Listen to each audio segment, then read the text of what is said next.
झुकेगा नहीं तो ढुकेगा। कोई बोल नहीं है।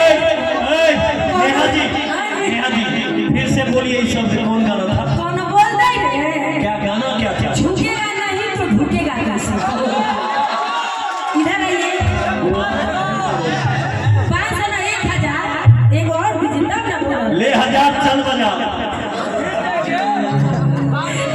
ले 500 ले नबरी उठा। हो गट बरसे ना तोहरा दुनिया, गट बरसे ना तोहरा